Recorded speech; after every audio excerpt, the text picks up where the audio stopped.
Sayın Bakan Yardımcım, Sayın Belediye Başkanım, saygıdeğer basın mensupları, değerli katılımcılar, hanımefendiler, beyefendiler, ASSAM, Adaleti Savunanlar Stratejik Araştırmalar Merkezi'nin düzenlediği 2. Uluslararası İslam Birliği Kongresi'ne hoş geldiniz, sefalar getirdiniz.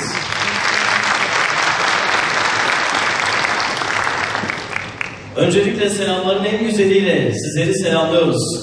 Esselamu Aleyküm ve Rahmetullahi ve Berekatuhu. Dünyanın farklı ülkelerinde Müslümanlar bir tesbihin taneleri gibi birbirinden ayrılmış ve her biri farklı acılar ve zorluklarla kendi iç meseleleriyle ilgilenir hale gelmiş. Oysa ki Rabbimizin bize ayeti açık. Birbirimize sımsıkı sarılacak, Allah'ın ipine sımsıkı sarılacak ve birbirimizden kopmayacağız. Peki neden bu hale geldik ve bugün yeniden bir birlikteliği tesis etmek için daha ne kadar bekleyeceğiz? Karanlığa küfretmek yerine aydınlığa merhaba demek, yeni umutlarla yeniden ilerlemek için Bismillah diyerek yola çıktık. Bugün kendi aramızdaki birliğin karşısına bahaneler çıkaranlara kendi meselelerimizle çözüm üretecek ve dünyaya yeniden medeniyeti, hakkı ve adaleti tesis etmek için yola revan olduğumuzu aykıracağız. O halde şimdi sınırları ortadan kaldırmak ve yeniden birlik için Bismillah deme zamanı.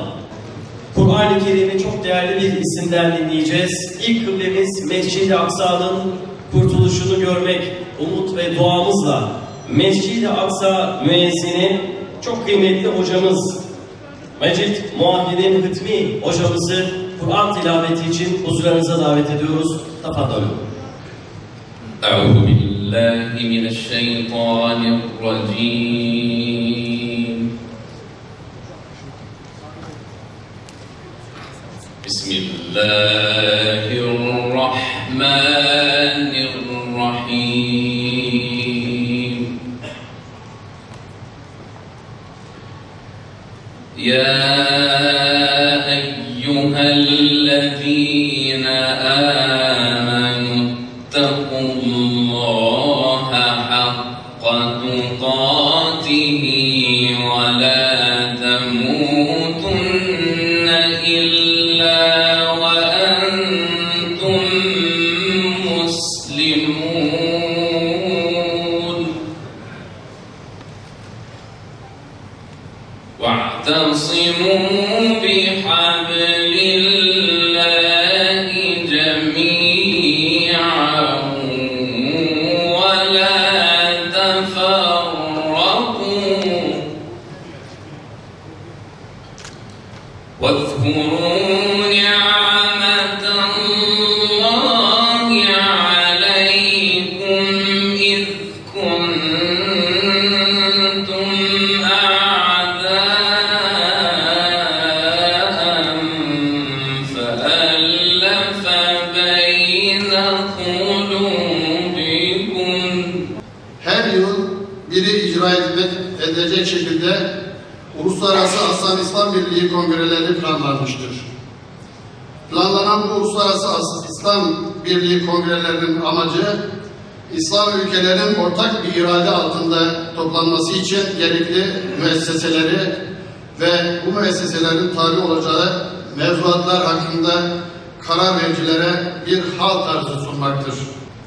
İlki 2017 yılında gerçekleştirilen ve her yıl icra edilmesi planlanan Uluslararası Aslan İslam Birliği Kongreleri serisinin bu yıl ikincisi yapılacaktır. Geçen yıl icra edilen 1. kongrenin konusu İslam Birliği için yönetim şekil ve organları ana temalı iken bu yıl yapılmakta olan bu kongrenin ana teması İslam ekonomisi ve alternatif ekonomik sistemler olmuştur.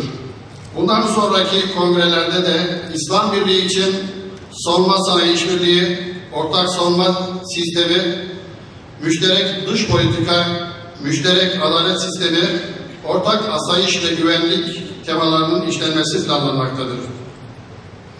Bugün dünyada çeşitli uluslararası ekonomik, kuruluşların olduğundan bahsetmek mümkündür. Bu uluslararası ekonomik kuruluşlar amaçları, kapsadıkları ülkeler, fonksiyonları, organizasyon yapılarına göre, farklı kriterlere göre sınıflandırılmıştır.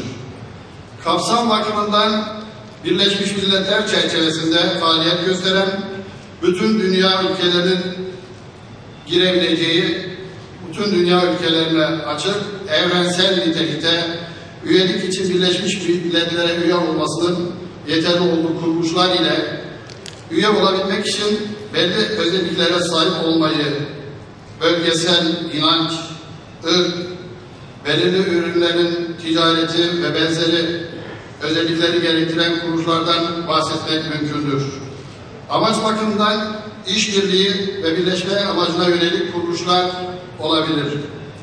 İslam Birliği hedeflediği şekliyle bütün İslam ülkelerini kapsayacak, İslam ülkeleri arasında işbirliğini ve birleşmeyi gerçekleştirerek tek bir şemsiye altında toplamak ve tek bir irade haline getirmeyi amaçlamaktadır. Ekonomik entegrasyonun uygulanmasının ana amacı ekonomik büyümeyi hızlandırmak ve refahı arttırmaktır.